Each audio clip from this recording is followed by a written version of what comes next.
Fellowship here, but I'm going to call the meeting to order at this time and welcome the board as well as all those from the public who joined us this evening. I'm going to look to you, John, to open us in prayer. Well, thank you, Jim. Can we bow our heads, please? Our dear Heavenly Father, we just thank you that we're able to be here tonight, Lord, and we pray for your wisdom and your grace, and we just thank you for all the opportunities that we have here in Georgetown Township and the beautiful weekend that we had and have a chance to get out with our families. And we know the cold weather is coming, and pretty soon the snowplows will be out there, and our first responders will have to do extra work. We just thank you for all these good people and what they do for us. Dear Lord, we also pray for our veterans, the 11th coming up here shortly, and we thank you for the sacrifices that they've made for all Americans and made our lives so free and opportunity to make choices. Please be with us this evening. Give us your wisdom. We also pray for our federal and state governments as they struggle with budgets, and we pray that they'll have wisdom too, Lord. In your Son's name we pray.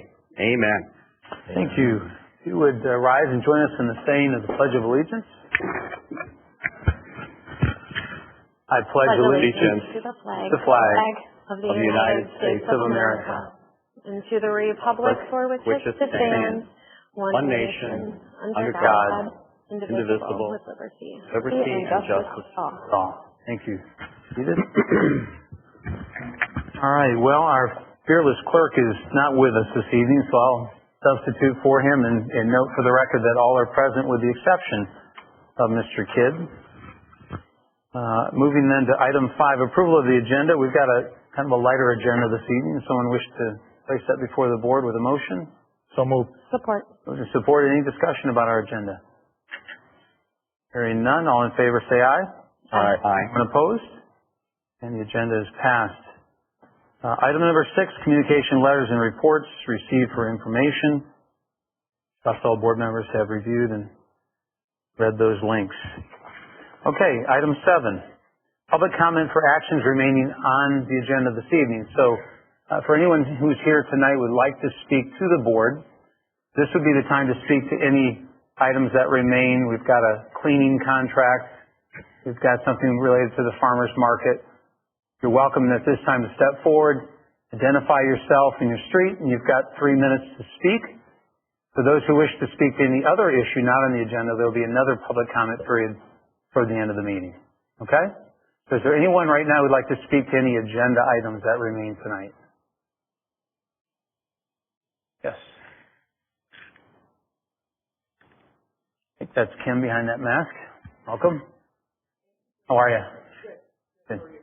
Good. Kim Nagy, 2407 Basswood in Jenison. I would like to strongly support offering SNAP benefits for use at the farmers market. I think that's a win-win. Folks who need those benefits also need access to healthy food, and that's supporting our farmers. So I don't see any reason to vote against that. Thank you. Okay. Thank you.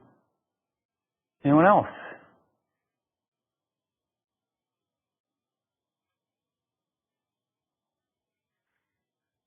Welcome.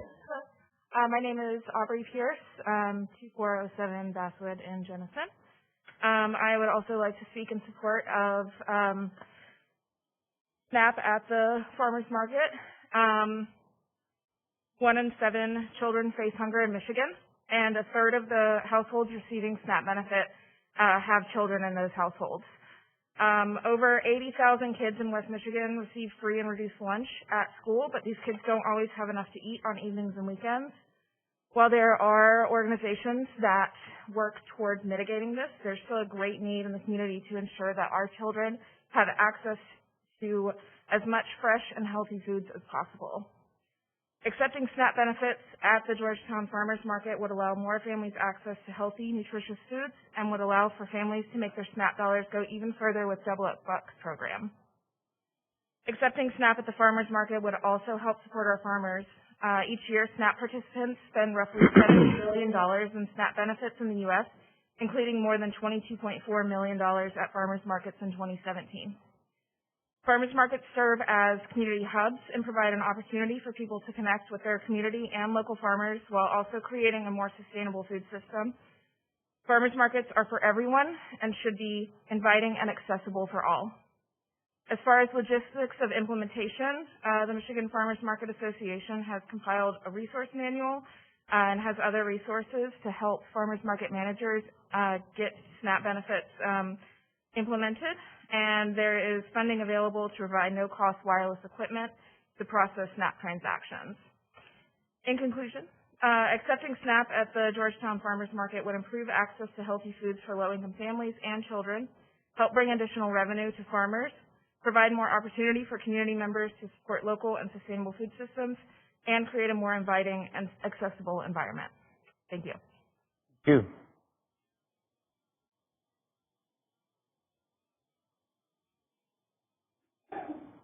Good evening. Good evening. Sorry. My name is Sarah Cozzolino. I live on Jackson Street in Hudsonville. I've been the market manager for Holland Farmers Market for the last 5 years, but I am standing here as a private citizen. I just wanted to share my experience with the SNAP program. We've had the SNAP program at Holland Farmers Market since 2012. This year alone, we've done almost $45,000 in SNAP dollars going out into the market, and then another almost $40,000 in Double Up Food Bucks benefits going out into market.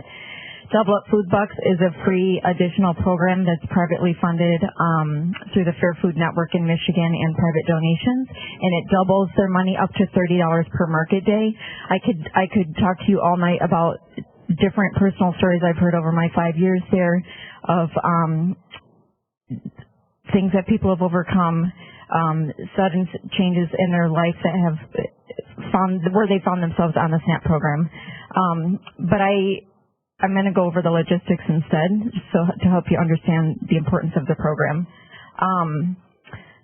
Numerous people come in with their SNAP benefit. Just on Saturday, we gave out over $600 in SNAP benefit and over $500 in Double Up. That's November in Michigan of SNAP benefit people coming to our market. I have numerous people who come with $2 left on their SNAP card to make a point to come and get fresh, healthy food direct from the farmers. We are a much larger market than Georgetown Township. I don't have the benefit of going to other markets because I'm busy with Holland, but we have 100 vendors. We're a year-round market, so our sales are pretty big, but a lot of other markets also do 6 figures in sales of SNAP.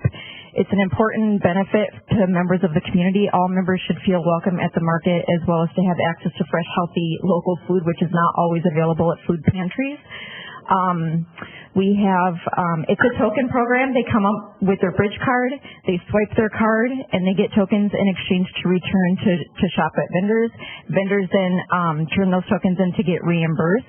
The SNAP program and the Double Up program actually encourage each location to charge a 5% fee to help with administration costs. These are our signs. We actually made them ourselves in our office and laminated ourselves. So the initial cost is really just the tokens, and we actually had our tokens covered this year from a private citizen. I'm willing to bet there's enough citizens in this community to pay for it. It's about $400, $500 for 3,000 tokens, and there's different pricing points on that. And that's for 3,000. I don't know what the traffic would be to the Georgetown Township Farmers Market. There, of course, are administrative costs with running the program, but with a small number of people, it really wouldn't be as big of a deal to this market. We have other programs as well at Holland, so I have an assistant that helps with all of those programs. When you run the SNAP card, that funding goes in. Oh, I have 5 seconds left. I'm sorry. I am happy to sit down with the Georgetown Township Farmers Market as well as you all on an individual level to promote this more, because it is so important for our community, and I think it would be an important benefit here in Georgetown Township. Thank you, sir. Anyone else?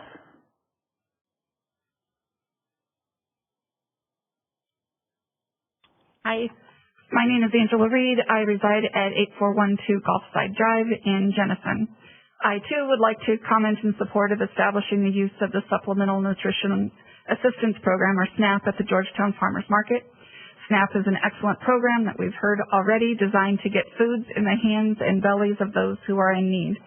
It is clear that there is food insecurity in our own community, as evidenced by the continued and growing need for kids' food basket. Locally grown fresh fruits and vegetables should be available to all. Making sure that fresh produce is accessible to the economically disadvantaged will be beneficial to our community. It will contribute to the health of our citizens, show our efforts to be inclusive to all regardless of socioeconomic status, and provide further support for our local farmers. Thank you. Thank you. Anyone else? Yes. Hi, Beth Chester. I'm at 3078 Blairwood Court. I just wanted to offer up my overall support for the library in general. I know specifically that they are asking for the SNAP benefits for the farmers market, but just in general, for the 6 years that we've lived here, I have to say that the library has been an important asset to us and our family in the community. They were especially helpful to our family during COVID in terms of accessing digital materials. My husband's used it as a workspace since his office has not reopened. The programming just seems to get better and better, and they always seem to be on point with what our community needs, and the programming that they're offering, it just really seems to keep improving. So if they're asking for SNAP benefits to be provided at the farmers market, I think it's probably something that the community needs, and I would trust that recommendation to them. Okay. Thank you. Anyone else? All right, seeing none, we'll close that public comment period. Go to item number 8, the consent agenda. Is there a motion to approve tonight's consent agenda? So moved. Support. Moved and supported. Any comments on the board? Light tonight. So hearing none, all in favor say aye. Aye. Aye. Anyone opposed? Our consent agenda is passed. Item 9 now. This is the very issue that was being spoken to, SNAP at the Georgetown Farmers Market. Came out of the Services Committee. Is there a motion to authorize township staff to sign such an agreement? So move. Go ahead. I'll support. Okay, moved by John, supported by Becky. Either of you wish to speak to your motion? If I may real quick, as was stated by the audience, it seemed like a win-win, very, very positive. Rob has been, I think, making very good calls. They've been looking at this the last couple of years, but it seems now like that this would be a wonderful time to do it. Our farmers markets in this area are doing it with success. The cost is very minimal. Much of it would be simply staff time, which would not be very great. The outreach could draw people that have not been here before, and so we just saw it as a positive. This looks like a win-win. Okay. Becky, anything? I think that it is just so important for us to keep in mind that as our community grows and changes, that the needs of our community are growing and changing. It's easy to think of the Jenison that I grew up in as a kid, and the much less level of need, the much lower level of need that existed previously in our community. But I was talking to the director of Jenison Center. She's one of my bosses and just a good friend. For some specific data since this came up in services, and I think that since Jenison Public Schools is entirely within Georgetown Township, the needs of the JPS community certainly impact the need, or can speak to the needs of the community as a whole. Jenison Public Schools employs 2 full-time parent liaisons whose sole job is to work with parents of under-resourced families and help them find access to the things that they need for their lives and their children's lives to continue to move forward on a day-to-day basis. And currently those 2 parent liaisons are servicing 300 families in our K-12 schools. And so we don't know, of course, if all 300 of those families qualify for SNAP benefits, but certainly it speaks to a need. Those are 300 families that without the help of our parent liaisons don't have or know how to obtain access to the things that they need for their families. Jenison's free and reduced lunch number is at about 26% for the district as a whole. Some of our buildings have been up to 40% in some years. 26% right now we know is underreported because since COVID's onset, all meals have been free for everyone, and so there aren't as many families filling out the form to qualify because it isn't going to change anything as far as what their family has access to. But that is that is an astonishing number. We know that hand-to-hand is such a vital piece of our community, and hand-to-hand started just at Sandy Hill Elementary and then at Bursley. But currently, hand-to-hand is servicing students in every building in Jenison. Just at the ECC, they are feeding 22 students a week. Most of our elementaries, they're feeding between 20 and 50 students a week, with snacks in backpacks and a meal for their family to have during the week. They provide a pantry at the high school so that students can shop for food needs that they have as well as basic hygiene needs for themselves. Mrs. Morris used to be the principal at Bowerwood, and she said that when she started at Bowerwood, which is certainly a more affluent area in this community, when she started as the principal at Bowerwood in 1997, their free and reduced lunch number was at 6%. And when she moved from Bowerwood to the ECC in 2020, that number had grown to 29%, with the underreporting kind of as part of that whole thing because she moved during COVID. Just at Bowerwood alone, when she left there was 147 of their 600 students that were qualifying for free and reduced lunch.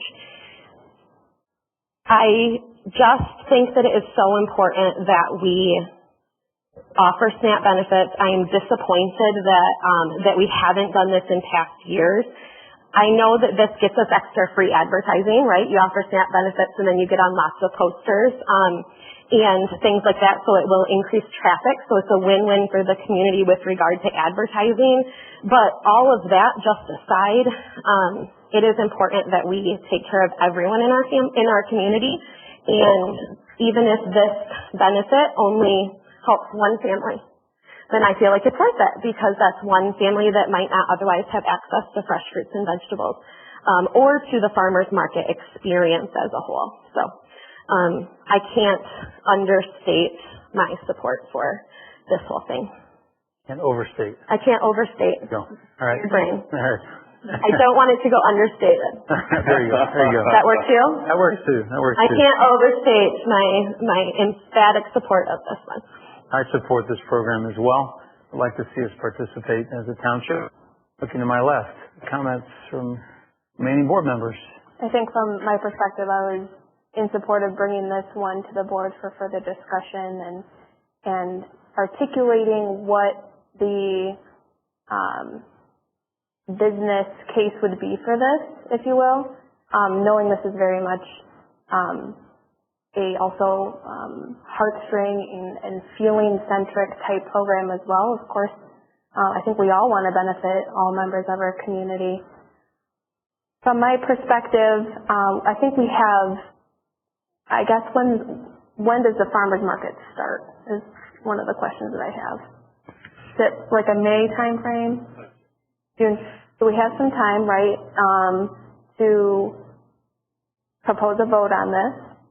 And what I would request is that we fact-find some more, not from a no perspective, but from a how many constituents will we be serving with this program? This is more of a, hey, if it's 20% of the 54,000 that we service here, that is a great benchmark to have so that when we actually perform the service, we can say, hey, we saw this many families come and participate and we helped this many. And it's more so of a transparency piece and an excitement piece if that's the case. So what I had asked for more so for discussion here is, it's not a no for me, it's a let's pull together the scope of how many individuals will be able to help, how many hours it's going to take. And I think this is a reasonable request to have some of those, and it sounds sterile when I say it, but it's not intended to be, key performance indicators, so that when we go back to look at it in a year, we can get really excited, or, I mean, technically you don't want people on bridge, right? You want to get them off. But it's exciting to say, hey, we helped 20% of the Georgetown Township community get fresh fruits and vegetables. So I've done my own little homework here too as well. I was able to get my hands on some Kantar type marketing insights, and SNAP benefits have increased nationwide 25%. Also, it looks like 92% of the households participating in their purchases are in meat and seafood. So I would be curious to know, again, look at the vendors, let's scope this out.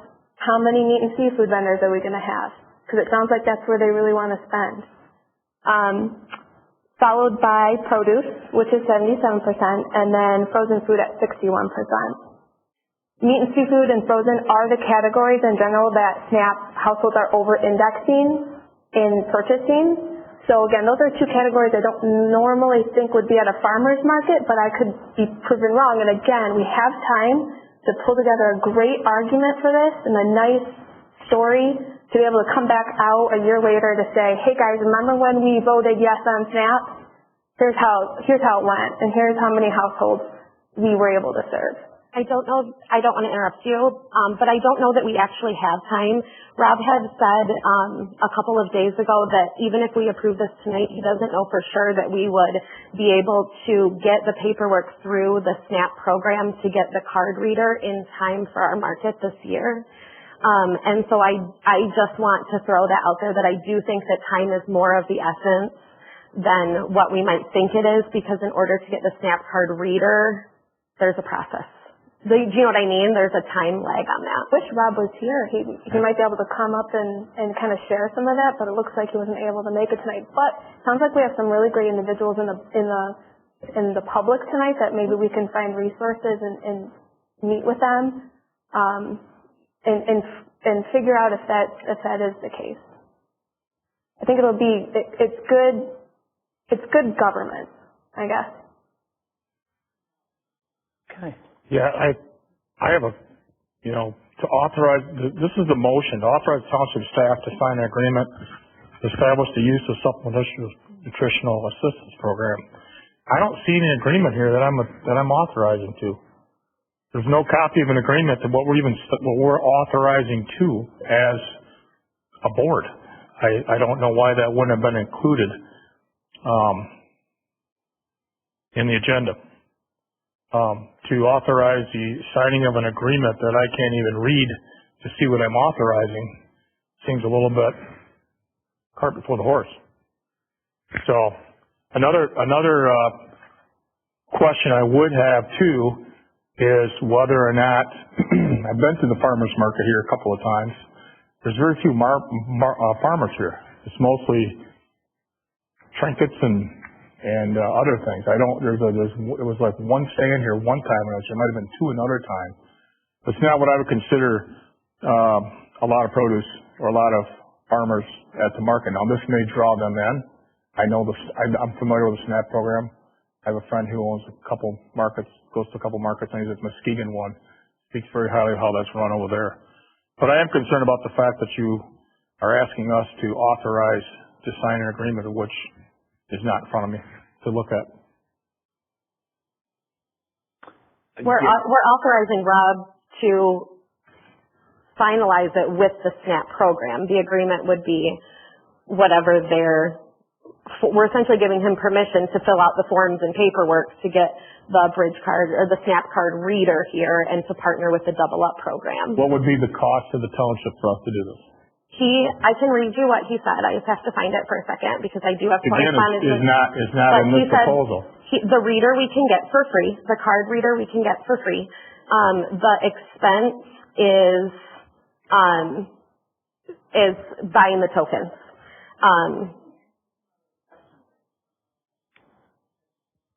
I have to find it. Who's staffing this? Us or the library? The library, and Rob, this is something Rob wants to do. So we can't sell it as this is going to create more work for him because it's something specifically that he is asking to do. I will read to you what he said tonight. I believe you said that possibly the labor could be as much as $500 for a year, but it would be in that ballpark keeping track of the records. Right. This seems like a win-win. This seems like a no-brainer. I understand that, John, but I live in the world of contracts and specs. That's my world that I live in every day. I see no contract. I see no spec. We're just approving it.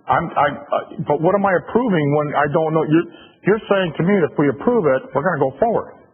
And I'm saying to go forward and you don't have a contract to look at or what the cost is going to be.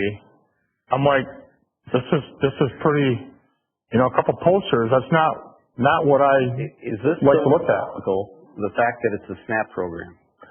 I think the program is okay, but I want to know what the cost is going to be. I want to know what I'm signing on to. And for how long? Is it a duration? Is it a year-by-year contract? I mean, This is incredibly common with farmer markets. This is just a process. I'm surprised it was even brought to us. Normally our administration, I would think, would just rubber stamp this. That's how simple this is. okay. We're beating it to death, and it's not. Free advertising for us to feed some families. Looking at maybe $500 of labor and the incredible goodwill that we Okay, have out of and that may be, John, but then let's put it in there and go, it's going to cost us $500. Rob, this is what Rob said. It's a token system that they would probably do straight from the circulation desk, but the EBT device would be free. He checked and we do qualify to get a free one. The only extra work would be the extra accounting, and Rob said, for which I am happy to do. My only fear is that it may be too late now to be able to do it for this year. The current application has now expired, so I would need to start over and hope that it moves through the proper channels quickly. Okay. So I think that it is time sensitive. I think this only benefits a single family in this community. Even if it gives a farmer's market experience to one single family that wouldn't otherwise have one.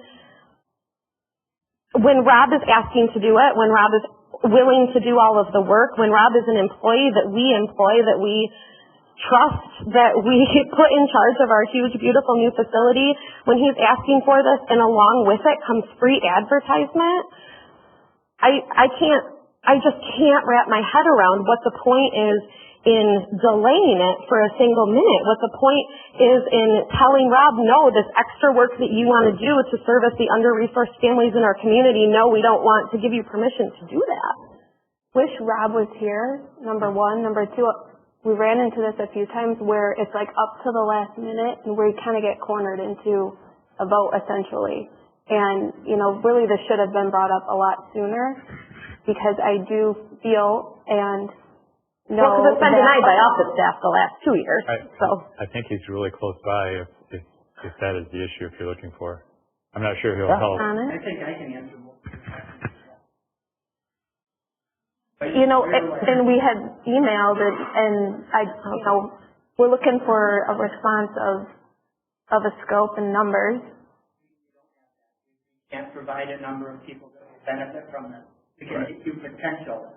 Great. And I get that. in fact, you've given potential. Members have given, audience members, potential. We can't tell you who. How many employee hours? Less than 2. Less than 2 a week. That's a number. How much per token? I'm glad Sarah's here to give us some information. $300 or something. This is incredibly minor. Incredibly. Unless this is philosophical.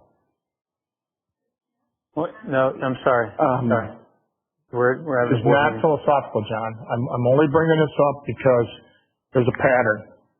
And I don't like the pattern of, like you said, the last minute, we have no specifics, and you want to approve.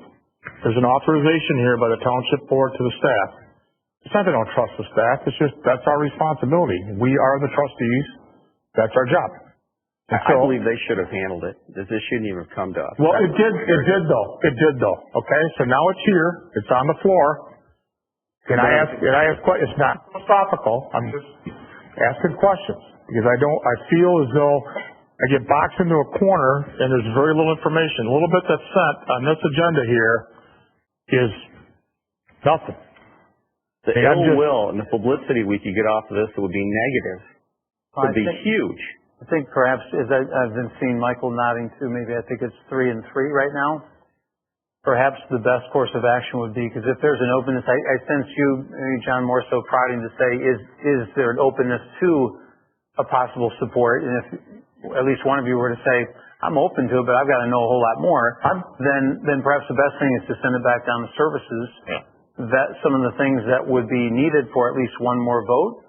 No one's promising their vote, but if that should come about, it seems like we're not going to otherwise bridge that gap tonight. I am not opposed. I don't want anybody to think I'm opposed to this.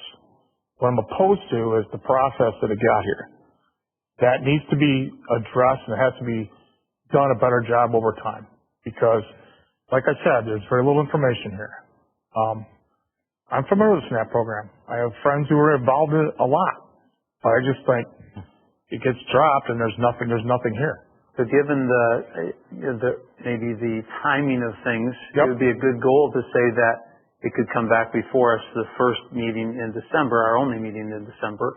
And perhaps in the in-between time, the necessary vetting and all could be done. And if one or more of you wanted Rob here or wanted to inquire of him in between, I want everyone to be able to come then that next time and feel like they can cast a informed vote and make a decision up or down, because it sounds like if that doesn't happen then, even if the support would come later, it might be too late for the next summer. Can I just walk over to the library and ask Rob to come join us? Like, would that change your mind tonight?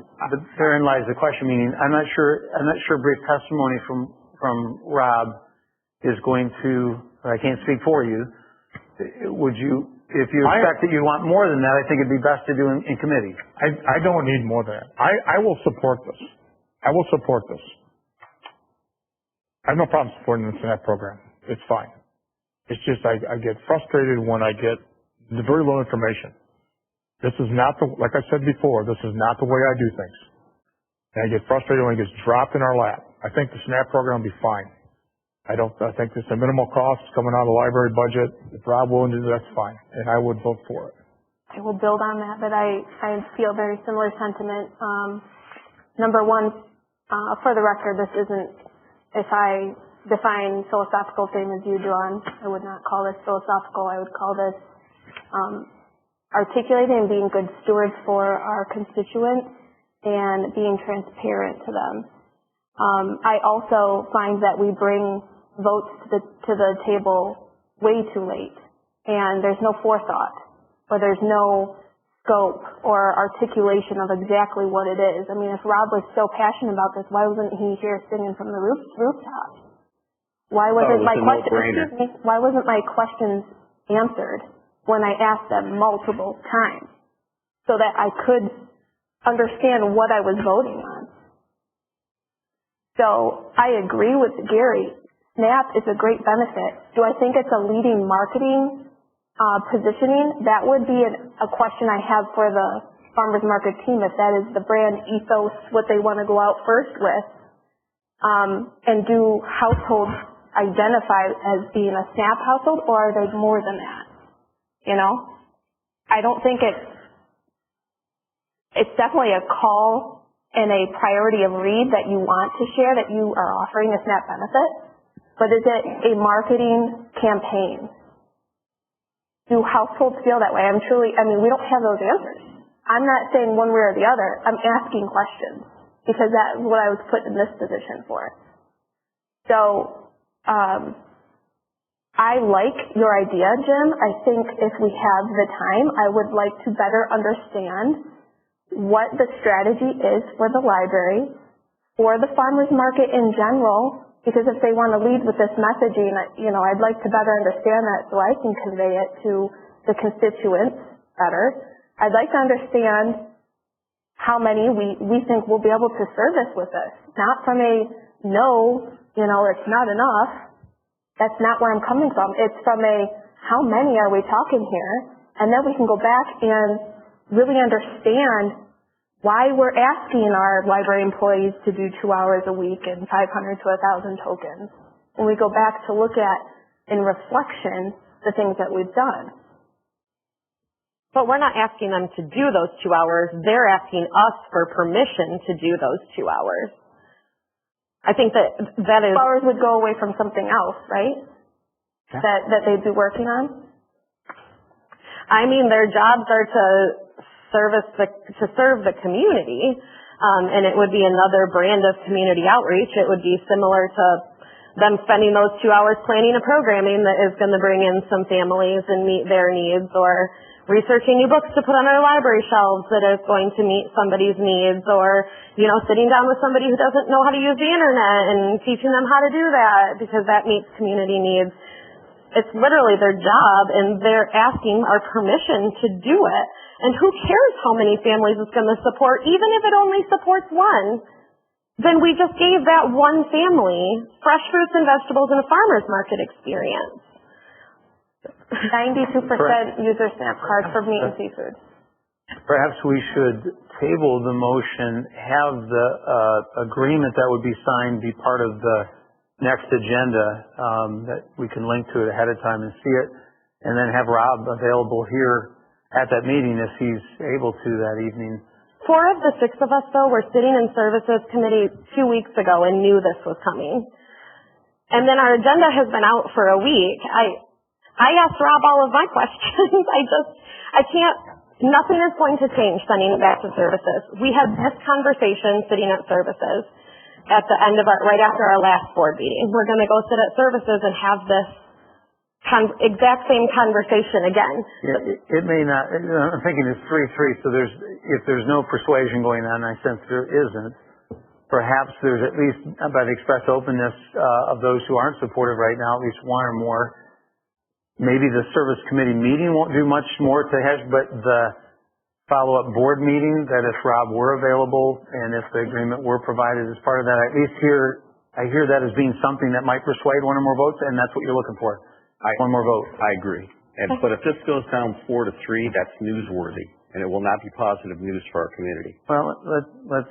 It's ridiculous that we can't move forward on this for our people. Okay. Well, so we've got a motion on the floor. I was going to say, we either call for a vote or we vote to table and send back to services to revisit. Call for the vote. I just wanted to give an input on it. Yeah, go ahead. Before it gets sent back. But Kirsten and Gary asked some questions that I asked in the employee time. We got that now. I'd like to know the firm number of tokens. I want to know how much it's going to cost. I think it's a fantastic idea. Sounds awesome. But in reality, like Gary said, I've been to the farmer's market 3 or 4 times, and I'm like, oh, we can get fresh veggies, corn or something, nothing. But there was one guy selling meat, and it wasn't cheap. It was expensive meat. And every time I go, I'm not seeing a farmer. It's an artisan craft fair kind of thing, which is great. I mean, but the idea that, oh, this is going to be the source for all this food, there's nowhere else you can get it. We got a Meijer, and we got Family Fare. So there are places, I think the fresh vegetables and supporting farmers, that's fantastic too. I'd like a list of how many vendors have we had in the past year that actually sell items that qualify for the SNAP tokens. And then the accountability of it, and I don't know much about the tokens, and I saw Gary's kind of looking for tokens. I'm not sure if he saw costs, but that could have been provided to us. We know what tokens are going to cost, and have that also. So I'm not sure if tokens are universal, so you could use our tokens over at the Holland SNAP. Okay, so and that was my concern. You could add, if the cost is the concern, you could add a not to exceed number to your motion here, not to exceed $1,000 of township funds. If you want to do something like that for the year, any of that would be fine. I'm just saying. That was my concern, is if they're bringing tokens that they got somewhere else and then cashing them in here. What's to prevent a person from using that token to purchase items that aren't approved? Say they want to buy a handmade dream catcher or something. How does that work? That vendor, first of all, wouldn't get reimbursed, so the vendor would be at the loss at that point. Okay. So only the eligible vendors will get reimbursed. And like food truck, could it be used at the food truck? Those are questions we'll have to do a little research on, but yeah, that's the thing. No, that's the kind of stuff I'm coming in. I think like what Gary's saying is we're getting for the farmers. Right. So if there's to be a motion of a not to exceed. Don't interrupt anymore. Yeah. If there's to be a motion for a not to exceed number, it needs to come from one of you 3. Otherwise, it's pointless. I'll make a motion. I would make a motion to amend the motion that we not exceed $500 of township funds. Of township funds. There's some donors involved that are. I get it, but of township funds, $500 of township funds. Can we vote on it tonight? Yeah. And then can we have like an ask to have Rob come back and answer some of the questions that I know for the record, have sent to you guys and have asked? Can that be something as part of a parallel path? I'm not trying to, you're asking us a question, but he's got a motion he's got to respond to sorry. first. I don't know if that got support. There's support for that motion. For $500? Mm-hmm. The township funds, not to exceed $500 of township funds. I think there'll be donations. I'll support that. What was that last part, John? I believe there'll be donations for this. This is very powerful in the community, and we have 5 people speak tonight. I believe with $500 it can be done. Might have to be that we have to ask for donations for the tokens, but I think that'll happen. Yeah, So I'm willing, if we can get this done tonight, I'm willing to support it. for me, it's not a dollar figure. It truly is just a processing piece. It's a timing piece. We're getting stuff that's being put in front of us at the very last minute without having any of our questions be answered. This is incredibly minor. Myers and like Meyer the food place? Multi-million-dollar budget. This is I'm going incredibly to call minor. for a vote on the amended motion, which has been made and seconded. Since I think we've had discussion, I'm going to say all in favor, but we may have to go back and take it by roll call. I was going to say before we vote, so $500, that's all in, employee time? Yep. Tokens, okay, everything, the whole shebang. Printing any... Well, it's of the township money. If they get donations. And the donations, they can spend $20,000 Yep. if they want. Can we parallel pass the questions to be answered where we can? Is that possible to get that as part of this? I would bring that as a separate motion after we're done with this one. Okay. And I guess my question too would be, so I did some research too as far as accepting, being in the program, and then also it is free. Yeah, you just submit an application for free point of sale wireless processing. Is there a contract with that says once you get that point of sale processing equipment, you're locked into a 10-year contract? That's an unknown part. I don't know. Or maybe it's just return the hardware and you're out. You can return the hardware at any point? Yeah. Okay. And these are just questions I have. I mean, I think it's a fantastic idea.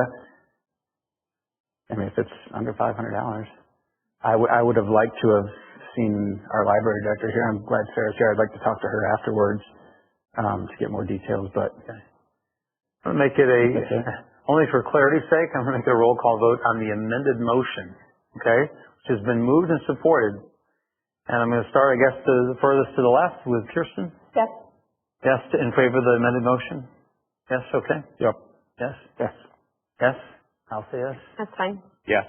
All right, so the motion has been amended, and now we need to vote on the motion as amended, which would limit to $500 and would involve our participation in the program. I think this time I'm not required to do roll call. I'll just take it as a voice vote. All in favor say aye. Aye. Aye. Anyone opposed? Okay, and it is passed with that amendment. Item number 10, Township Library. Mr. Chairman, yeah. I would like to make one more motion towards that we would see the contract that we need to sign as a board. We'll send that to you, whatever he has to sign. We'll make sure he sends it to you. Yeah. I mean, I think it's only fair that we authorize to sign a contract. We'd like to see a copy of it, see what we're getting into. Okay. So it'll be forwarded to board members, yes? Dan, I heard that correctly? Correct. All right. Moving on? Just as for information there, we're going to make a motion of this. We'll make sure that happens. You can just do the information and forward it on to us? All right. Okay. I'm good. Okay, good. Good. All right, item number 10, Township Library cleaning. This is somewhat hand in hand with, you might notice the Township office cleaning up under 8, Roman numeral 3, which was approved earlier. And probably about every 3 years or so, we sign a new contract. We currently have Myers Cleaning, and you've been presented here with the various bids that have been proposed for the years 2022 through 2024. I guess to place this on the floor, is there a motion to approve a certain bid? And if so, is there a second of that? Hearing none, I'll make a motion to approve Myers Cleaning, our current contractor and the one which we've tonight voted to renew the office cleaning with, understanding that they are the middle bid and not the lowest bid. So that's my motion. Support. It's supported. It can end up going the other way. I need to hear from people. But my only point with that is I've had a little bit of history with this issue and with Myers, and I think at least several of us have. You know, Myers has been with us for a number of years. I suppose, Rod, you know better how many. I know we've had them. We've gone away. Had them again. We've gone away. And we're back with them again. My experience has been that they keep coming back to us because they've been dependable Their bid, as you can see, is lower than one of the bidders and quite a bit higher than another, and yet is lower than that other competitor when it came to the office cleaning. It seems to me that the vote from the lower vendor is probably unrealistic to that vendor, and my concern with that is that we may not get the type of service that we've become accustomed to. The two times we've gone away from Myers before was to take a low bid, and then we've come back to them because we were unhappy with those that we chose. It's a tough business. I mean, it's a business where, you guys know this, there's a decent amount of turnover. I'm sure that it's frustrating sometimes to those who lead it and own it. They probably feel like they need to do the work themselves, that they want to be absolutely certain it gets done. But, you know, when you find a service like Myers has been where people do show up on time and do a good job, I think probably their bid here is realistic, and that the other one, we may find, you know, we're not happy with in the long run. We've done a little bit of vetting on this one for references, and it was not perfect. I'll just put it that way. What we heard in response was not stellar. So, but that being said, I'm not going to die on this hill. If there's a majority of you who want to pay less, then I would go with it. I was slow. I should have made the motion for blue. Well, the support there, we reversed it. We'd have to defeat your motion to make it happen. We're just making more. But my reasoning is, you know, it was explained that, you know, there's reviews. I think we were presented with 4 reviews, 2 happy. One said, once coaxed, yep, they stood up to the job, and then another said no. And I did some research on the company because I'm like, they're half the cost, and you're not talking a difference of $5,000.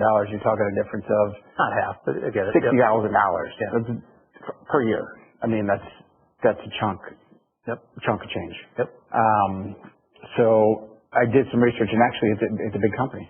It's a very big company. They do Helen Voss Children's Hospital. They clean for them. They clean Spectrum Health, and I'm like, I was thinking at that price, I'm like, oh, I think it's like a couple people do it as a hobby, and they unload everything out of the trunk of their car, they bring it in, they clean. No, this is a real company, and they got lots of great reviews.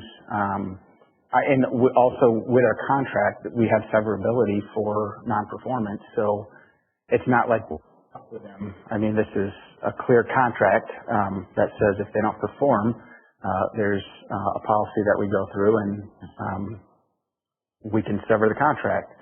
I think for that cost savings, it's significant, and I have no problem trying them out. And I hate to say trying them out because I think they're good at what they do. Okay. All right. Yeah. Others. Contract will be for 3 years. 3 years. Yeah. It's such a significant difference. I would second that blue perspective. Mm-hmm. Prospective. Others. Jim, it bothers me that the reviews were so poor that people were very concerned about them and their reliability. It's unusual today to get someone that will speak negatively because they're worried about repercussions. But it seemed like people were willing to stand up here and say the quality's poor. We've had poor quality at the school, and it's been a disaster. And we've gone through a number there. It is a low bid. Do we take someone that has poor references and then approve them for Georgetown Township? It bothers me. But yes, they are substantially less. How are they doing that? Where's Ryan when we need him? Huh? Yeah, I would ask. So what were the reviews again? Wasn't it 2 positive? One said needed motivation. The other one said no. 1 positive. 2 said keep fall out. They constantly had to remind them. Okay, so I wouldn't call that overwhelmingly negative. It shows they're willing to listen and respond. And we got the severability, so that's a big number, 60,000. Oh, Gary and Becky. Have we used blue perspective before? Have they bid before? The first time they bid? It's kind of interesting that Meyer, got the township office cleaning bid, which they've done in the past, correct? So they kind of know what they're getting into. That's my concern, that just because they're low bid and you got a company that's, they got the township office at $52,000. They've been doing the library. Blue Perspective hasn't bid before. So now they get the library, which Myers has been doing. And, I'm always concerned when you get the guy that comes in 60 grand less. They're like, what did he forget? There's a second floor. Yeah, I know. It's a contract. I know. It can be a contract. You can say that, but if they decide to walk away, it's still going to end up back to Myers. I mean, right. And I agree, but it's not like having them re-roof the building for us where if they make a mistake, now we got trouble. This is cleaning, so they, don't empty some trash cans. It's not catastrophic. Yeah. Can I ask what the vote was in finance? We didn't. We just said let's move it on to the board because I'm trying to recall. There's just two of us there. Ryan was not there. Okay. So now you can guess the vote because we've articulated. If it was closer, then I would. I mean, if it was only off by 10,000, I'd have no problem. But I won't die on this hill. I get it. It's a big difference. But if the third vote was at 100,000, I'd have a whole different ball game then too. But they're like in the ballpark with Myers. So you look at it and you go, okay, so, and I know you say it's cleaning. My house is 15 years old, and the people I used to clean my carpeting still looks almost like the day it was in there, and I had 4 children, so there is more to it than just vacuuming. You got to have people that can take care of it and do it right. That's my thing. And I don't know if did anybody else check out these companies, their websites, the reviews? I did a couple of them. I didn't check executive cleaning because I thought the price is so low. Seems like this is somebody just doing it, like giving it a shot. This is a real deal big company, with, I'm not sure I tried to figure out how many employees they had, but I mean, they're cleaning at Helen DeVos Hospital. Well, that's all I need to say. And Spectrum. I'm like, those are 2 very big companies. Yeah. And they do work for Johnson Controls and a couple other big companies. I'm like, can you thoughts? Oh, I am in favor of sticking with the company that is currently doing the job that's also doing the township offices. I think that their bid is fair. I think that they know what job they were bidding. I think we've been happy with them before.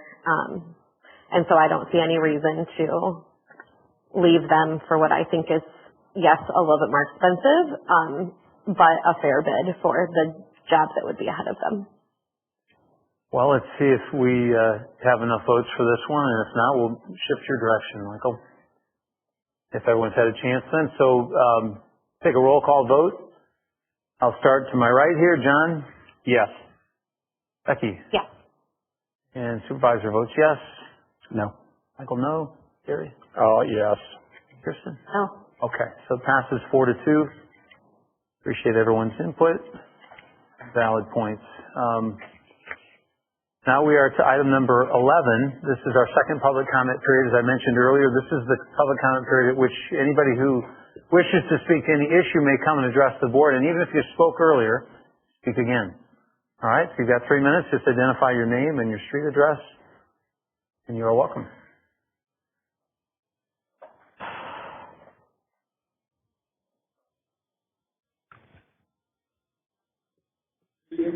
Evening. Thanks. I'm David Carlson. I live on Basswood here in Jenison. I was recently disheartened to hear that the Township Finance Committee has empowered the Township Superintendent to remove books from our community library that the Superintendent may find displeasing.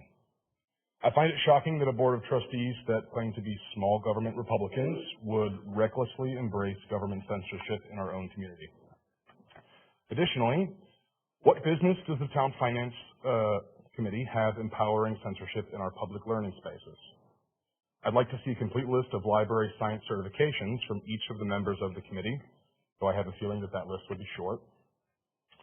Let's not pretend that this bad idea has anything to do with protecting kids. I, and many like me in this community, believe it is not the government's job to raise our children. It's our job. This policy has nothing to do with keeping children safe. The blatant and sloppy statement against any idea that this local government body deems threatening, and is a clear message to those in our community who have different beliefs and lifestyles that they, much like the very books in our library, are subject to review. Only fearful people are too weak to hear ideas different from their own, so I'd like to ask you what you're afraid of. Thank you. Thanks, Mr. Carlisle. And I'll just say, as others come, and I think sometimes if you've not participated in this process, you think, well, I just made a statement. Why are you just looking at me? And it's our protocol and our practice to listen to you, maybe take notes and so on. And then during our discussion time that follows this, I suspect that, especially if there's a theme, that there will be one or more board members who will bring that up to discuss it. So right now we want to hear from you. Next.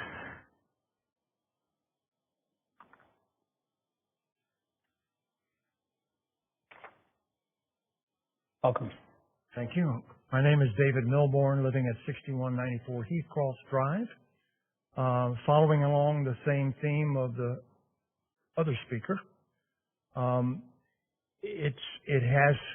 was not positive that the action taken that I'd heard about was true, but it now appears to be so. And so I have questions in my mind as to how and what the motivation would have been for the board, Finance Committee, to recommend such action that was apparently adopted and is now the procedure. And so one of the questions I have is, did the library and its staff, as it is constituted, have a procedure for people to bring complaints to the library, to the board, where I believe it is appropriate to do so, and ask, are these books, are these materials, are they appropriate for children, youth, or anyone else? Has that been circumvented? Has that been taken away? If not, then again, what is the motivation for the action that the board has taken? I am not ever comfortable with elected officials, no matter what persuasion, to have the authority lodged in a very few or one person to determine what values or what is appropriate or any other term you might wish to use. In fact, I'm always concerned when I hear these what I call catchphrases bannered around, national concerns, theories, you name it, and suddenly they take on a life of their own without any real definition as to what do these mean. If we're listening to our social media and radio and TV today, there's a lot being bannered around. And unfortunately, a lot of it gets bought into because you hear it a lot. That doesn't make it true. Doesn't make it factual. But it seems to carry the day for a lot of people. Closing thing I would say, and I don't mean this in any kind of derogatory way, but I hope all of us will remember that our own history as a country and the history of the world and its countries, when we lodge too much authority and unrestricted power in too few or a person, we're setting ourselves up for a bad time of history. We don't need to recreate the past and remember the mistakes that were made. Thank you. Thank you.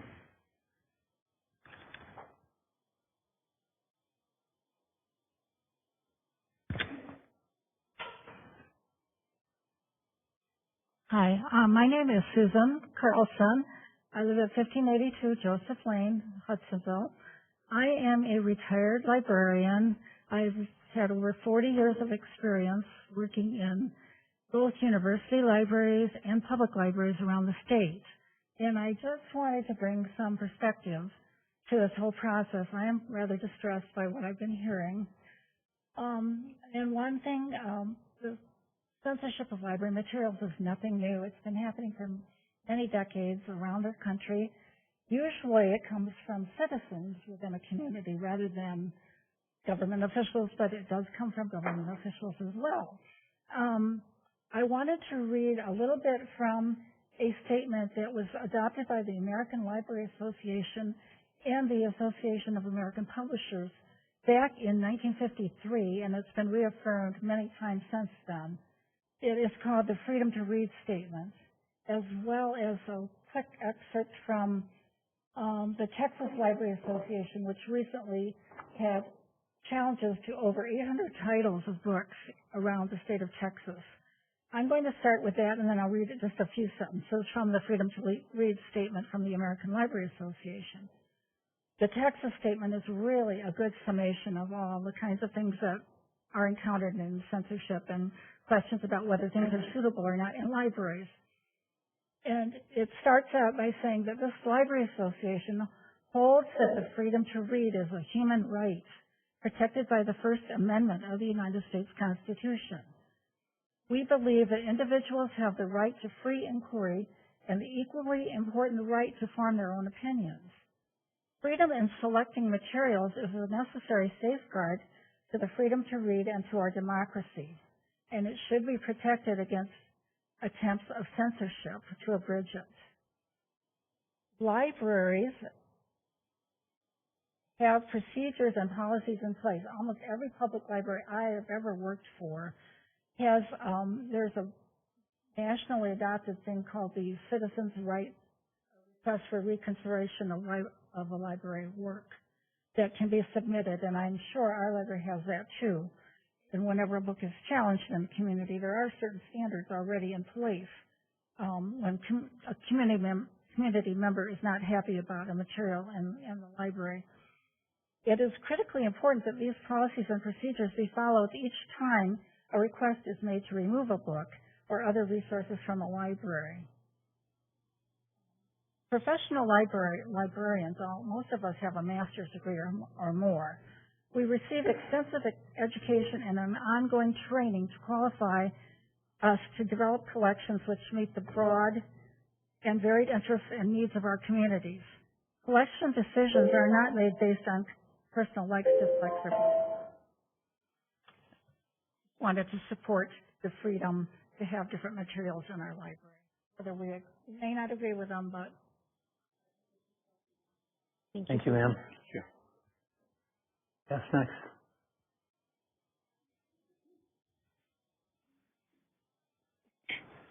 At Melbourne, 6194 Heath Cross Drive in Hudsonville.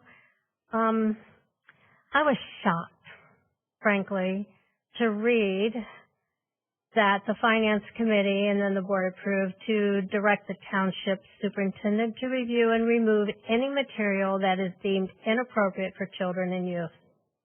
One person, a political person, as much respect as I have for you, it's wrong. It's plain wrong. There's no expertise there. And I just couldn't even believe it. I don't believe the library has received any complaints. At least that's what I read in the paper. And I believe that there's a process that if there are complaints, that there's a way to review those complaints. And it starts with the library staff and Rob, your head librarian.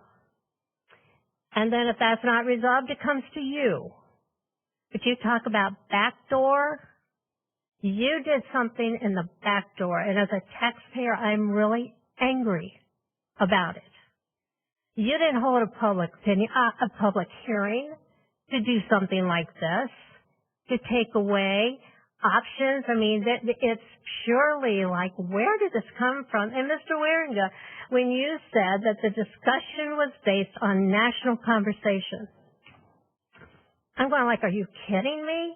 Have a discussion with your community if you want to follow and have something legitimate. Have it with your community if you're concerned about what is in the library. And what I've heard from SNAP and everything, I'm appalled also at how you are dealing with an incredible director, librarian who has transformed this community. He's not getting your support You're just slapping them in the face constantly. Either you trust them or you don't. And if you don't, then let's just put it out there.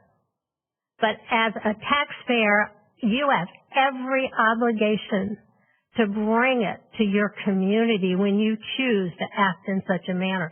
But this was totally backdoor. And if that's where's the process? Is the process now gone because you've given it over to Mr. Carlson to do? Is that gone? Does no longer the library staff have any say in the complaint process? Or is it now just I'm really unclear about it. So perhaps it would be very helpful for you to make some kind of public statement, and I mean really public, through the papers, through the media, as to exactly what have you changed in this process. Thank you for your time. Thank you.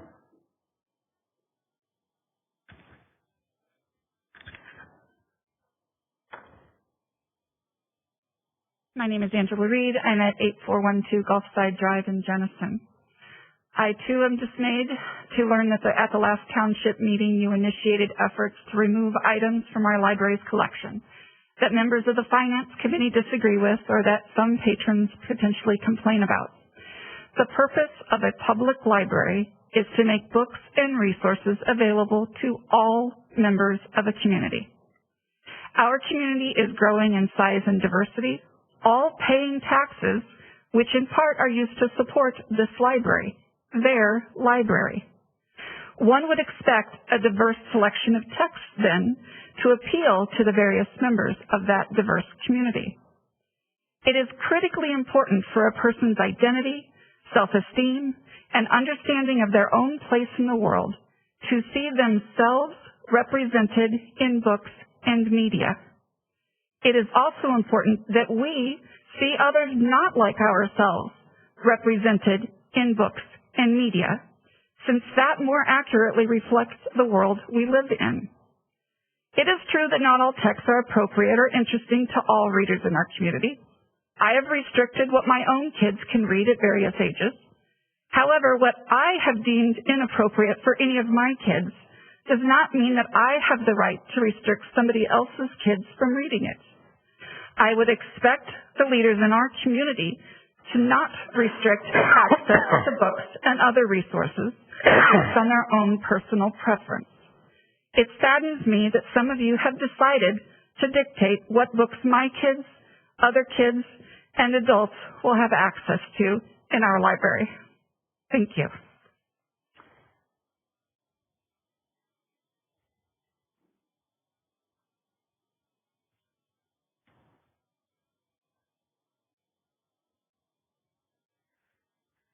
Kim Nagy, Basswood. I'm concerned about process. So this is the second example in recent past where I'm very concerned about the process of the board. I'm concerned that the Finance Committee took the action that it took at a point in the agenda where there wasn't an opportunity for public comment, had there been public at the meeting that you held this at. I'm concerned that this didn't go to the Services Committee, which oversees the library, if there was a concern about materials. It seems completely inappropriate that Finance would have taken the action that it did. And to back up to the first time I was concerned about process, it was in the appointment of Trustee Manti. When it came to light that there was an inaccuracy in the minutes of the Finance meeting where you were instructed to vote for 3 candidates to put forward, and one of the trustees had only voted for one, and then missed the meeting because of family issues, etc.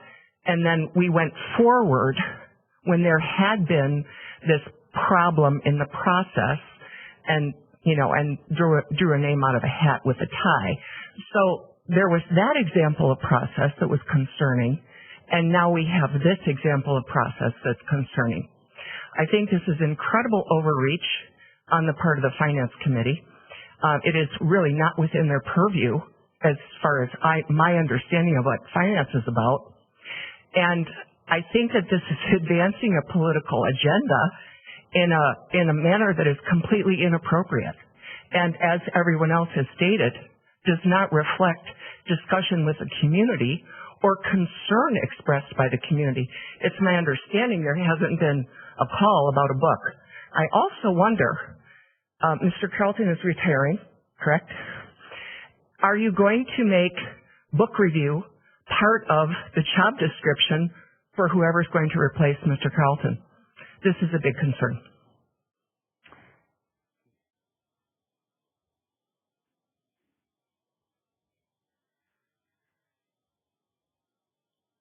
Kelly Call, 1572 Joseph Lane. I agree with much of what has been said, but most importantly, if you were to peg an emotion when I found out about this, I was reading the Finance Committee meeting minutes, horrified, embarrassed, dismayed. I'm not only a resident in this community, I'm also a business owner. I don't want to be in a community that represents itself this way and feels that censorship is okay. I am a taxpayer, like I said, both as a resident and as a business owner. I expect that the library has a head librarian with a degree that is going to be the best example of what we want our collection to be. There is a policy manual for the library, which I read. There is a way that you can request that an item be reviewed. It's already a policy that's in place. I don't see why anything needed to change. As a veterinarian, I can say when I was speaking with other lay people about this, I said, you know, this is like me saying a parent came to me, they had a bad experience with a black cat. And there's a lot of superstition about black cats. Let's go to the Finance Committee and say, if a black cat ends up in the animal control, they're going to decide if it's healthy enough, adoptable enough, and they're going to take a look and they're going to make that decision. Or they're going to, you know, have somebody that they put in charge of making that decision. I'm educated in animal care. I can make a health decision for that cat. I can make a temperament decision for that cat. That is beyond your purview. So, and especially like if it was the animal control officer, that is a job that is being paid for by taxpayer money. So that's as absurd as I think that this is. And like I said, I'm embarrassed that this is my community that I live in and that I'm a business owner in, if that's the route that you're going to go. Thank you. Thank you. Anyone else? All right. Seeing none, we'll close the second public comment period. Item 12, discussion and general information. I mean, I see the theme was every speaker tonight spoke to one subject, so I think we would be tone deaf not to at least speak to it among ourselves here during general discussion and before those who are watching our meeting. I am a part of the, yes, go ahead. If you don't mind me saying something, I think the professionalism and the passion that we saw here today was excellent. People were well thought out, great information, but still passionate and not yelling, not raising their voices. And I think this shows the concern you have. Rob has done an incredible job, and I think Allendale is still upset with us for stealing him away and bringing him over here because it's not just a library, it's a community center that he's turned that into, and he is just doing an incredible job. Just incredible. I wanted to just comment about the SNAP program. I thought Sarah did a terrific job when she was giving us statistics of Holland and what's happening over there and just how successful it is. And to have 5 people come here to speak on that tonight, again, speaks very highly of all of you. So this, I think, was a professional meeting on behalf of the public where you are very passionate. Very pleased. Thank you, John. Anyone else? I'll second. I loved Sarah's information. Very, very valuable and helpful. Thank you. And you're available afterward, huh? Maybe? Sorry. Oh. I had the information right there. You're passionate. Also, the gal in the back, I didn't catch her name, but very helpful and well done. Thank you. Right. Others of you? I have lots of thoughts and feelings about the library. To be frank, I have never been so disappointed in the way that the Township Board has handled something. For a decision like this, for any sort of directing Dan to do anything related to the library, for that to come out of finance and not out of services. We sat in this room and for more than an hour argued about who was going to serve on what committee. And I fought to be on services because I wanted to be part of library conversations. And then for Dan to get this direction when I, as someone on services, didn't even have a voice at that table, I am angry and I am disappointed and I am frustrated. My heart echoes a ton of what we heard today, so I don't need to beat a dead horse, but we have a library policy manual. It was approved unanimously in 2018 by the board. It includes a whole process for reconsideration of materials in the library. I think that it is hypocritical to say we're for parents' choice in masks and we're for parents' choice in vaccines, but when it comes to parents' choice in what books their kids have access to, we're not for parents' choice then. That bothers me considerably. But my bottom line is, a friend of mine said to me recently, and she is somebody who loves stories. She's also well-versed professionally in libraries, literacy, and language arts education. And she has a heart and a love for people of all walks of life. And she said to me, we all deserve to pick up literature where we can see ourselves represented. We all deserve mirrors. And we need a glimpse into the lives of people who are different from us. We need books full of windows, because these mirrors and windows are how we build a society and a community of understanding and caring and empathy. And that hit me so deeply because my daughter picks up books and starts reading them and then has questions for me, stuff that I am not ready to talk to my just newly 10-year-old about. She was recently reading a book where some characters were talking about reproductive system pieces that are not conversations we've had yet, and she had some questions, and I kind of gasped and realized I needed to accelerate a conversation based on what she was reading. But I am happy for that, because I would have probably procrastinated a conversation about periods and tampons with her for a couple of more months, but here she stumbles upon it in a book and is asking me good questions. She is getting glimpses into other people's lives, and she is growing in empathy, and it is my job as a mom to stay on top of what she is reading and to set guidelines for her, but my guidelines for her are not the same as the guidelines that my friends and neighbors would set for their own kids.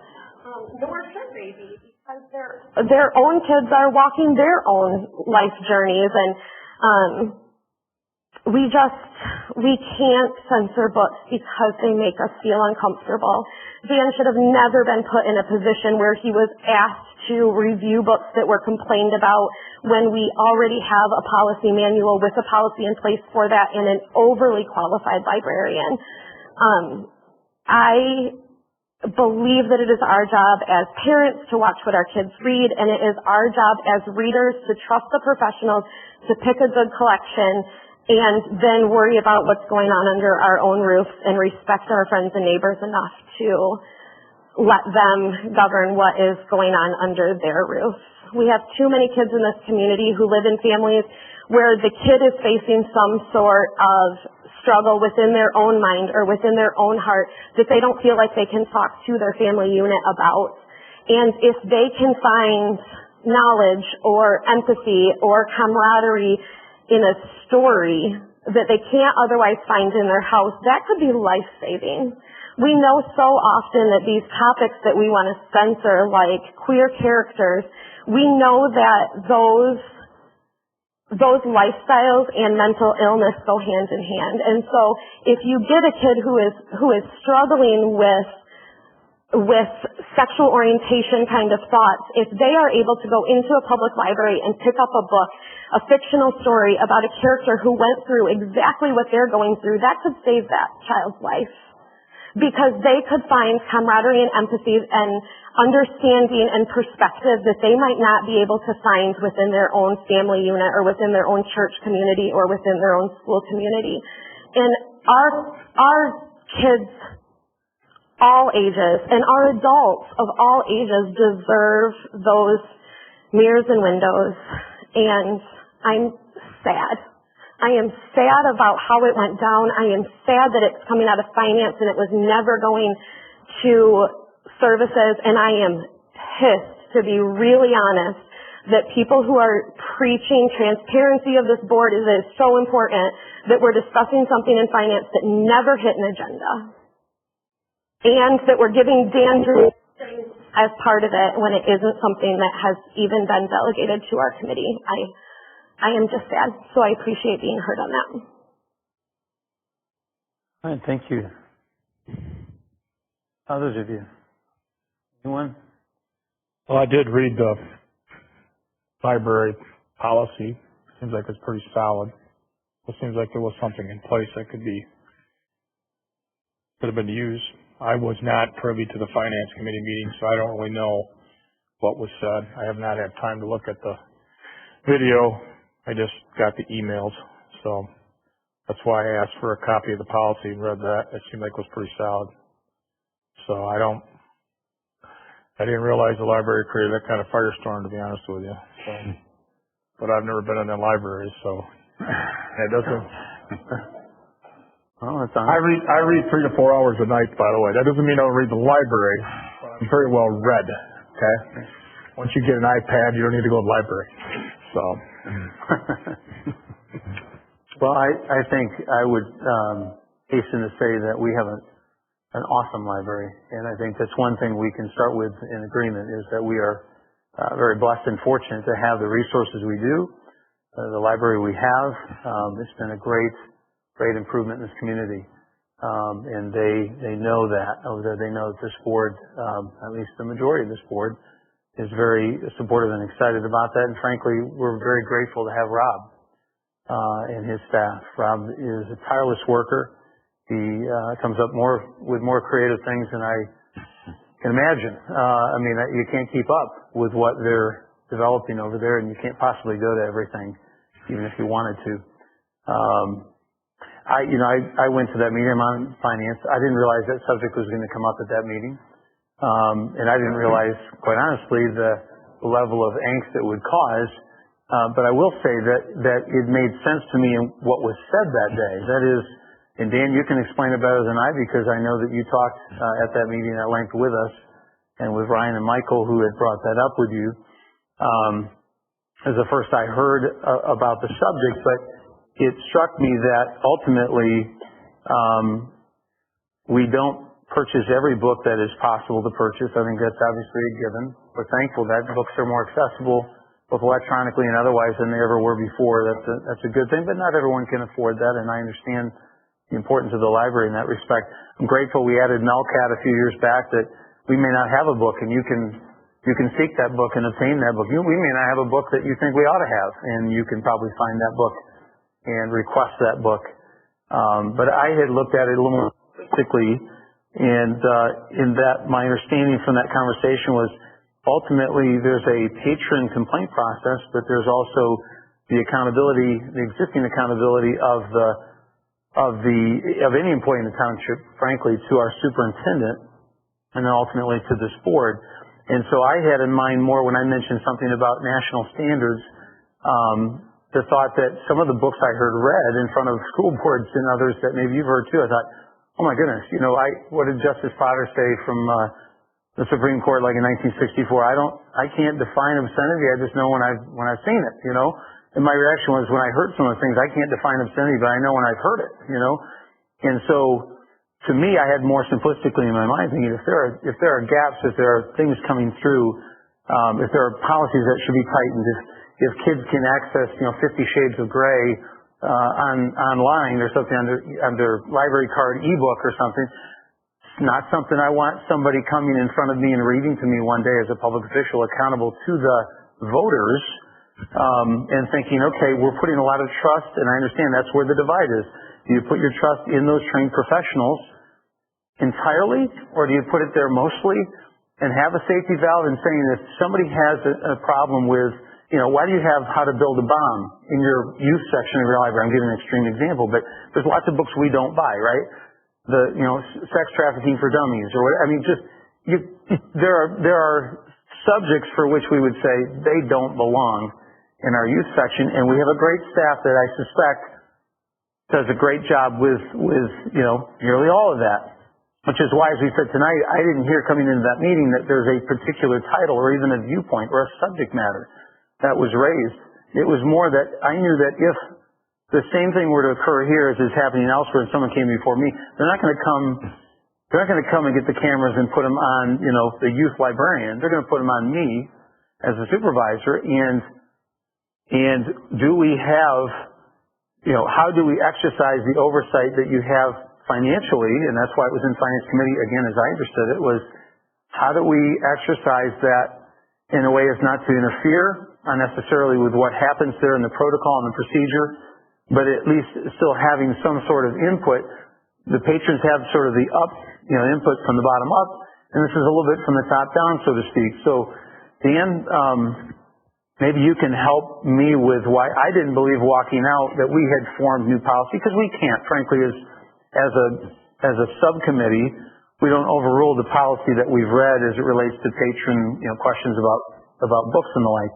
But I didn't get the impression from our discussion that day that when I supported Brian and Michael in this, that I was somehow supporting some sort of, huge change in policy. But I don't articulate it as well, Dan, as what you did that day, and perhaps you could say to the board openly here some of what we talked about there. Sure. The library policy reflects complaints from citizens, goes through a process, depending on what department it is, it goes through that policy. If they're still not satisfied, it goes to the director, and if they're still not satisfied, it would come up to the board, through the service committee. The township board is the governing board of the library, and I think there's a little bit of confusion sometimes. You are the governing board, you are responsible for all the policies set place in the library, so you also can issue concern that we're following the procedures you set forth. And so we also have purchasing rules, we have other rules as far as guiding employees. And it's interesting, I don't see that this is a different authority. I'm under the impression those employees all report to me and I report to you for that direction already. Just some clarification to me to make sure I was doing the job I'm supposed to do and implementing those policies. So you also have policies on purchasing, you have policies on how those procedures are followed, and certain areas, one person is already making the decisions on what books we have. It's not as if you're adding more people to those layers. It's not as if I'm the only person making those decisions, because I haven't bought a book yet in 35 years. Maybe when Robert's Rules or something way back then, but other than that, it hasn't been too many books. But, I'm not sure how to answer your question. I think you've covered the topic quite well. There's concerns, and I'm sure there will be conditional concerns in the future. And, we've read it at the staff to make sure they're meeting the needs of the public and the public in this area to make sure the books they buy are appropriate. So. I think, Jim, just for perspective, the part that angers me is that early in the summer, Ryan brought this issue up at services and didn't get the camaraderie and support that he wanted. And I'm sad to talk about it without him here because I don't want it to seem like I'm talking about him behind his back.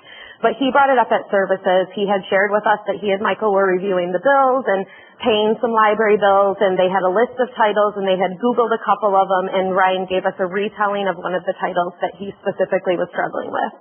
And at that point, Dan said, very respectfully, I'll just remind Rob that, as we're purchasing books, that the books that are being purchased should reflect the values of this community.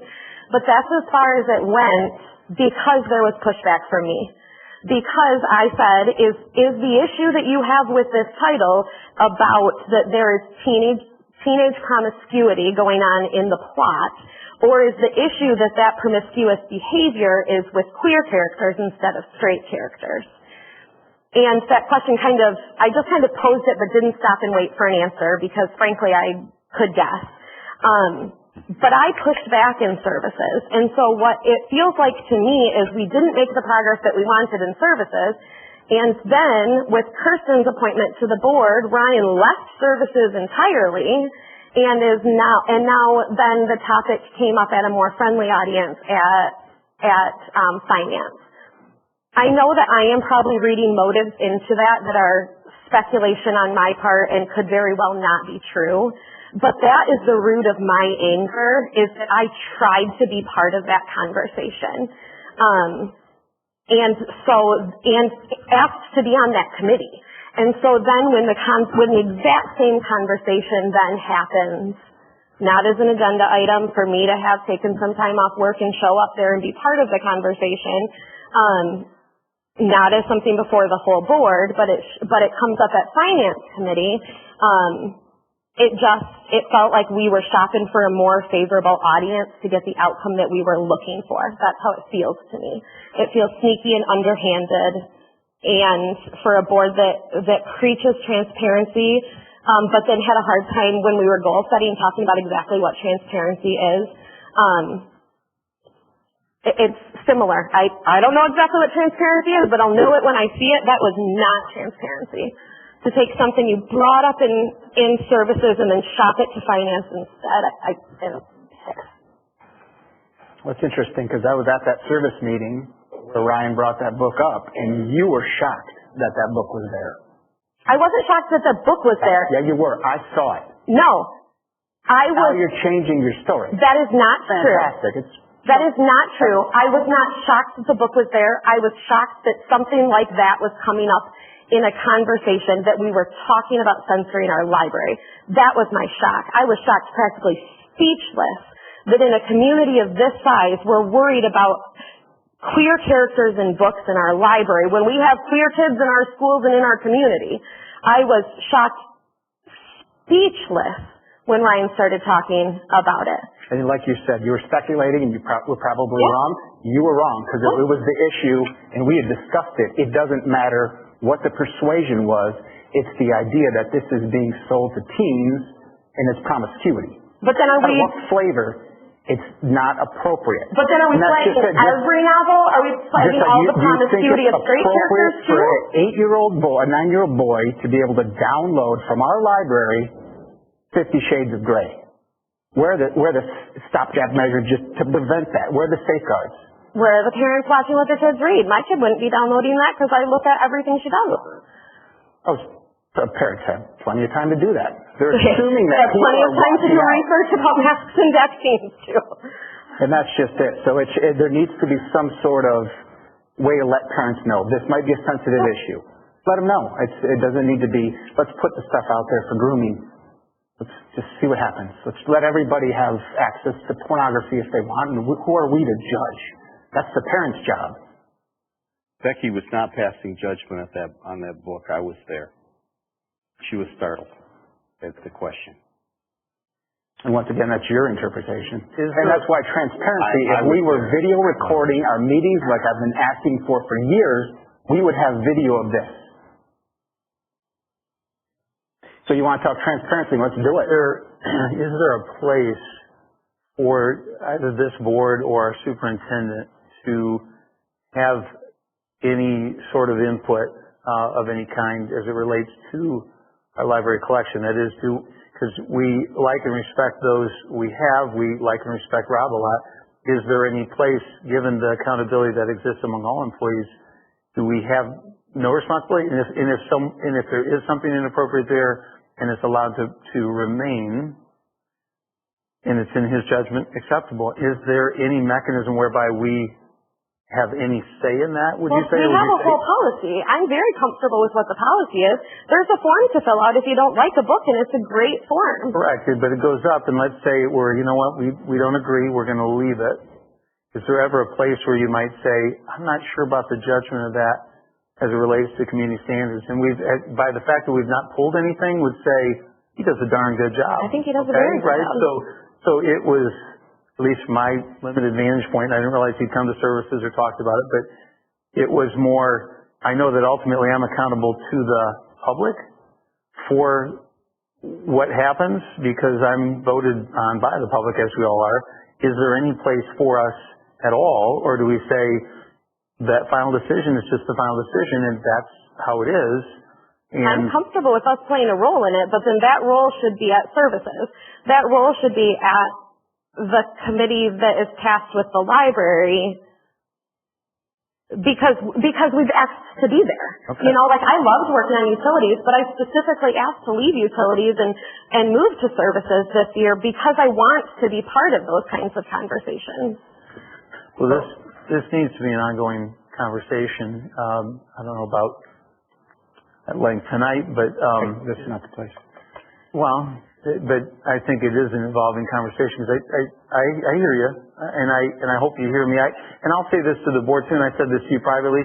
I was kind of, well, you know this. I got upset by the fact that I felt like the news had sort of confused the public because they didn't find what they were looking for, which was viewpoint discrimination in a particular subject matter or book, which hasn't occurred. But they confused the public in using another locale, and I think the responses we got then were a little off the mark, and some got me. And I've apologized to you, and I've apologized. I sent a total of 3 rude emails, I call them. I think I still count on one hand in 13 years on this board, the number of emails I wished I could retract, and I know better. So it's a topic that can bring a lot of emotion, and I admit I think I fell prey to creating, I think sometimes the media just wants to stir the pot. I kind of fell right into that.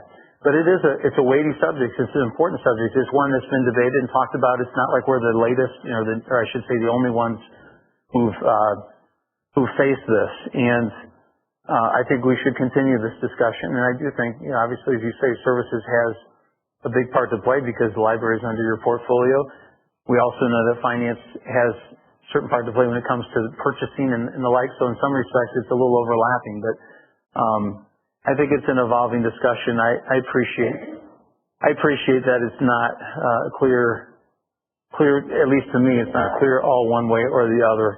And I feel your passion. I feel everyone's passion on that. And Dan, unless you have any more to add to that, just in terms of whether we missed the mark in the discussion we had that day. If I can just say, we're micromanaging our staff, and we've hired the best. And these people have an incredible amount of experience. And the board members are all part-time. We don't have full-time service here. With all this experience and the wonderful job these people have done, to micromanage is just poor.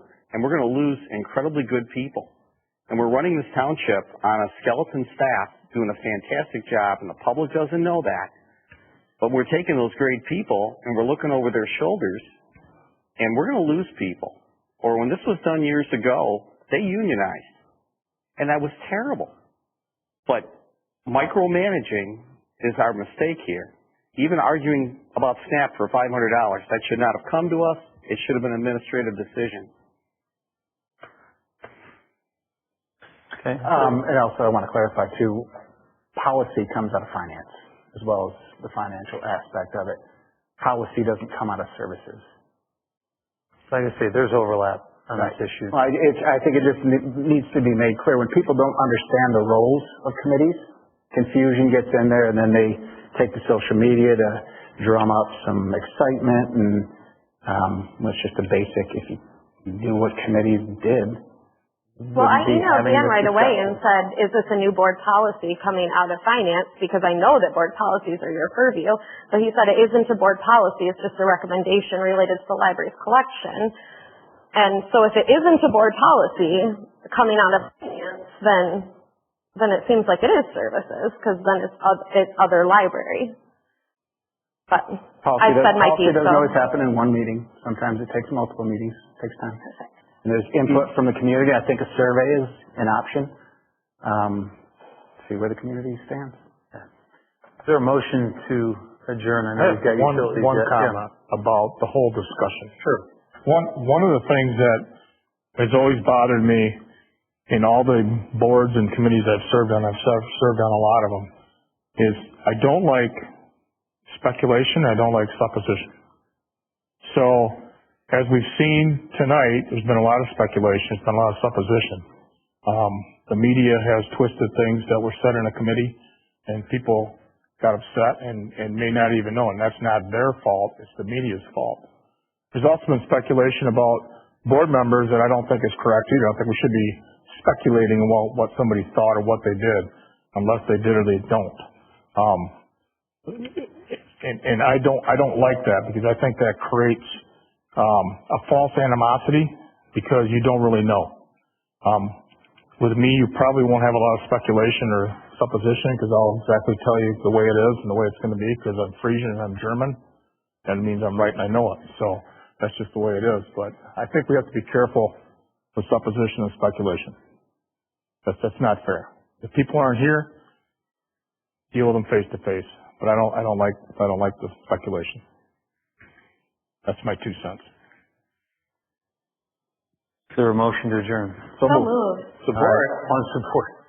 Say aye. Aye. Aye. Meeting's adjourned. Thank you all.